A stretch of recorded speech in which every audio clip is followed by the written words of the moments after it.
Inside a luxurious villa, our leading lady, who was here, excuse me, what whispers of what could be echo through. Judging by the man's face, he was equally surprised to find someone else here too. What are you doing here? What are you doing here? Emotions brew beneath the surface calm. I live here. Hearing their argument, who was tidying up the room but and quickly snatched the phone when the owner picked up his call first. This interlude promises more than it reveals. I promise you, I had no idea he was gonna be the produced a decent work in a year. Emotions brew beneath the surface calm. To help and find her inspiration, her boss arranged for and to use her distant villa in France, and finally learned the man a brush with destiny that lingers sweetly. The house has 9 rows and 4 bathrooms. It can certainly hold 3 people, yeah, but you're both adults. I have faith that you can work it out and accomplish everything you need to and have fun. Serendipity at its finest, pulling strings unseen. Love you both. Where were we? Here after the call ended and realized her nothing on the counters, especially in a kitchen. Pulse quickens here. Feeling Jack's arrogant attitude, a wave of anger rushed over Anne. After he finished laying down his rules, she threw back a few harsh ones of her own. I like to write in the morning to an Abby sleep since you do not make a sound until 2 p.m. 5. The narrative's pulse quickens here. It's 1:45 you don't speak, you're not writing, it's a rule deal, do you? And just like that, a healing and romantic love story officially kicked off. Emotions brew beneath the surface calm. After a brief rest, Anne, who couldn't settle down to write, decided to explore the nearby town. She needed a change of scenery and some supplies. But having lived only in cities with subways and buses, she hadn't quite mastered the art of bike riding yet. Heartstrings tugged by the unlikeliest paths. Jack, just about to leave, stopped to watch her struggle, finding it hilarious and even openly laughing when the bike fell over.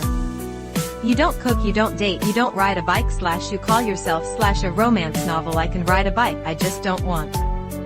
Romance blooms in the rain's aftermath. Except it's a long walk back in town. I'm a New Yorker I love the walk.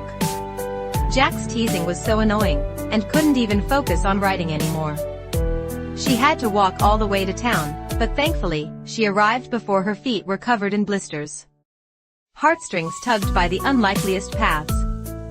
While enjoying local food, the man sitting across from her recognized her as a novelist. After getting permission, he sat down and seriously introduced himself as a gourmet, expressing surprise that she was here. Just as they were discussing food, Jack, having finished his grocery shopping, walking past. Heartstrings tugged by the unlikeliest paths. Nice bike, what are you doing here let's get some groceries. Matthew Everston, what a surprise Arab is enough it's still a little hard on the old villain. The spark ignites, subtle yet undeniable. And was curious why they knew each other. Through their snappy exchange, she found out Jack was also a famous chef who had recently suffered a career setback due to a harsh review from a food critic. Jack was here not only to chill out but also to prepare for an upcoming local cooking competition, where that very food critic would be a judge. Jack wanted to use this chance to prove himself. Emotions brew beneath the surface calm. After agreeing to face off at the competition, the two rivals stopped arguing and said goodbye to Anne. The next day, near noon, Anne's writing inspiration totally fizzled out as her stomach started growing. She went to the kitchen to grab a bite and found Jack resting there with ready-made food on the table. Heartstrings tugged by the unlikeliest paths. What are you doing that's amazing, is your wine in there cause you can taste it, it's great do you know I could if I read your own early book yeah that's my unfinished board okay it's terrible as an amateur. And couldn't figure out why Jack was so upset about his unfinished work. That night, she was still thinking about it and couldn't sleep. Vulnerability meets chance in cinematic grace. Thirsty, she went back to the kitchen and bumped into Jack again. Alright, well I'll give you your space it's the first time they spoke calmly since meeting. The fatigue from sleeplessness made them both drop their guard. Layers of longing unfold in quiet beauty. Jack apologized for his bad attitude and shared the real reason for his frustration. The competition was coming soon, and he hadn't prepared anything yet. That night, they comforted and encouraged each other, and their relationship finally shifted from tense to harmonic. But before their new vibe could deepen, the food critic and med in town showed up at the villa. Romance blooms in the rain's aftermath. How did you know where to find me / this is a small town, listen, you have given me so much to a box / so I decided to make you my special dish. The man offered her food and flowers while inviting her out this weekend. Whispers of what could be echo through. Since she had accepted his gifts, and couldn't politely refuse the invitation and reluctantly agreed. Jack, watching the whole thing, felt a bizarre burst of jealousy rising in his heart. Whispers of what could be echo through. The three tasted the man's special dish. Although Jack hated to admit it, the man clearly won, showing better flavor balance and more innovative ideas. To keep Jack from losing his fighting spirit, and offered her help. Hey Sam, we're going on a field trip, chop chop. Serendipity at its finest, pulling strings unseen. We are your kitchen's down / you're out of the special / and your tables are getting impatient / let's go. Jack smiled, knowing exactly what and was trying to do. Grateful for her help, he agreed, but only if and promised to learn how to ride a bike. This wasn't a demand, but his way of paying her back. Romance blooms in the rain's aftermath. The two spent the entire afternoon at the market, shopping and listening to Jack explain all the ingredients. As a novelist, this knowledge might seem useless, but who knows when she might need it for a story. This interlude promises more than it reveals. It had only been 3 days since they met, yet so much had already happened between them. Jack had lived here with his sister, so he knew many locals, including the food critic and the woman who ran the ham shop, who had chased him when they were younger. His visit to her shop that day unknowingly accelerated his growing feelings for Anne.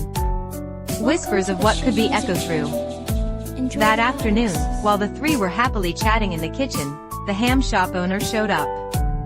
To avoid any awkwardness, and quietly retired to her room, but her subtle mood shift was noticed by her daughter Abby, who spoke like an adult, seriously saying she wouldn't mind Jack becoming her stepfather.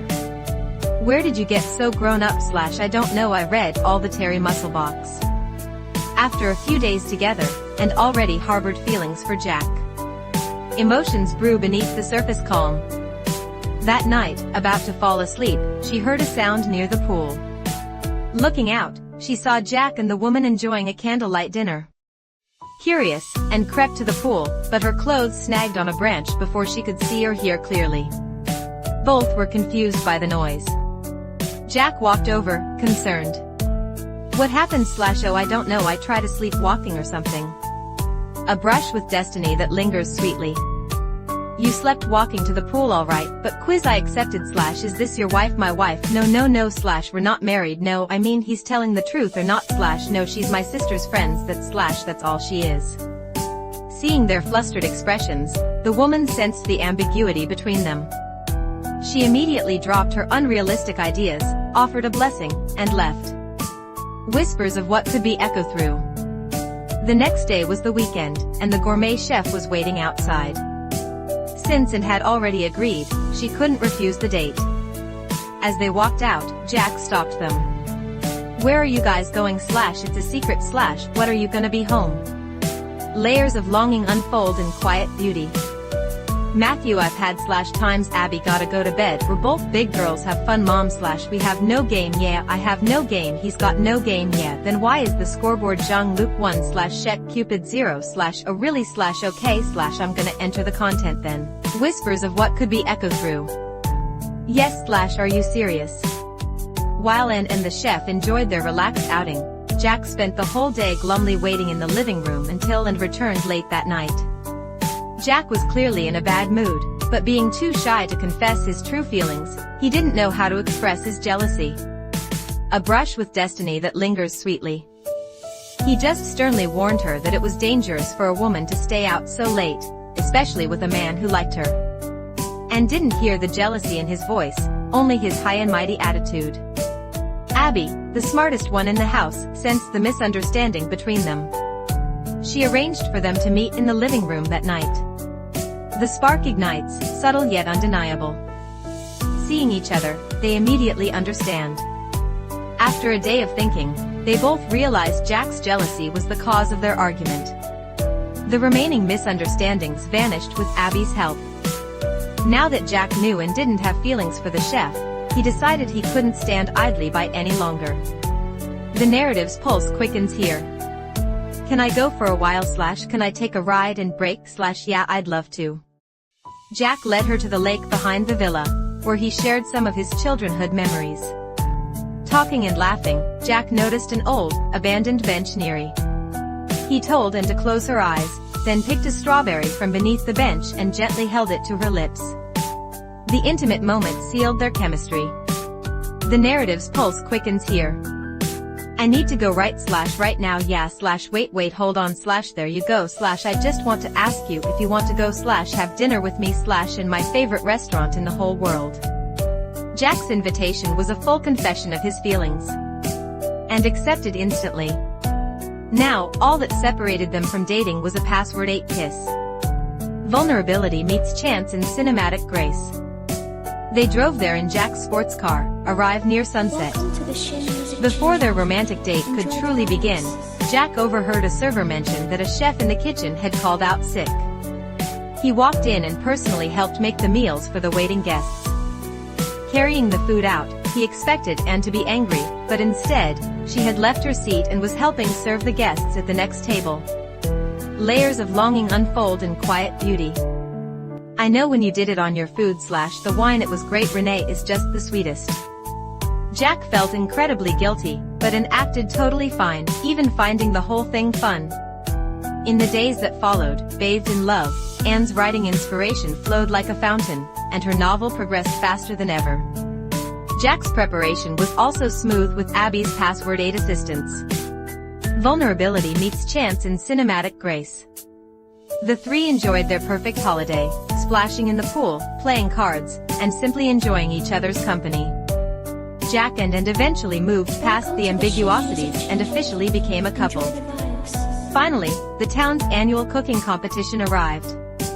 Jack met the critic who gave him the bad review. After some self-reflection, Jack was no longer bitter, he was thankful, realizing the critic's words helped him see his own flaws. This interlude promises more than it reveals. The competition started, and all the content ants got busy. The Vitality Chef's constant staring made Jack uncomfortable, but Abby's timely reminder helped him regain his focus. 2 hours flew by. Most contestants finished their dishes and presented them to the judges. Then came the long wait. Near sunset, the results were announced. Romance blooms in the rain's aftermath. She must. Jack's original intention was just to prove himself to the critical, but he accidentally won first place. This victory made him more cheerful and outgoing. The next challenge was figuring out how to stay together after the holiday. Jack had an idea, and, as a novelist, could work anywhere. The chef who took leave at their favorite restaurant had quit, so Jack could take that job. They wouldn't even have to leave town. Emotions brew beneath the surface calm. But just as this plan was taking shape, the owner of Jack's former restaurant showed up with good news. Jack was invited to record a TV show after his win. This was his dream. But the condition was he had to move to Italy to manage a restaurant for the owner. Jack looked at Anne, torn, while Anne forced a smile, pretending to be happy for him. She had heard him talk about this dream countless times and couldn't bear to hold him back. That night, she called her boss and decided to leave. This interlude promises more than it reveals. Alas / what are you doing? Oh, summer's over, it's time to go home / you're just gonna leave / can we talk about it? They sat on the bed, feeling heartbroken. They loved each other, but the reality of a long-distance relationship forced them apart. They agreed it was better to end things now before the distance killed their password. That's it / between us / you're going back to being Chef Cupid / and I'm gonna go back to / writing about romance. The narrative's pulse quickens here. Jack was equally conflicted, unable to choose between love and his dream. Knowing Anne was leaving that afternoon, he gave his beloved chef knife to Abby, recognizing her talent. As mother and daughter left, Jack didn't have the courage to say goodbye. Afterward, while tidying Anne's room, he found a manuscript she left behind. This interlude promises more than it reveals. Reading it, he realized the male lead was exactly like him, and the female lead's feelings reflected Anne's true heart. This manuscript made Jack rethink everything. He immediately decided to sacrifice his dream for his love. I want to talk to you about your schedule, I mean it's /crazy, but we can do this, listen / I'm not cheese cupid anymore / you know I want different things / because you think you're in love. Whispers of what could be echo through. I gotta go / Matthew. Jack rushed to the airport, but halfway there, he felt a mysterious pull and stopped at their first date restaurant. I'm happy for you / go / what are you doing here Matthew / no lovo / you're your TV / show, and your investors, I don't care about that. A brush with destiny that lingers sweetly. I care about you and Abby, she worked so hard for this / I can cook anywhere / if everything I need is right here. Seeing Anne at the restaurant, Jack confessed he had read the manuscript. Do you know how to read your manuscript? You did? And blushed, knowing the love in her heart was out. Jack promised his future belonged only to Anne and Abby. With true love winning over career dreams, the movie ended happy. Welcome to the This interlude promises more than it reveals.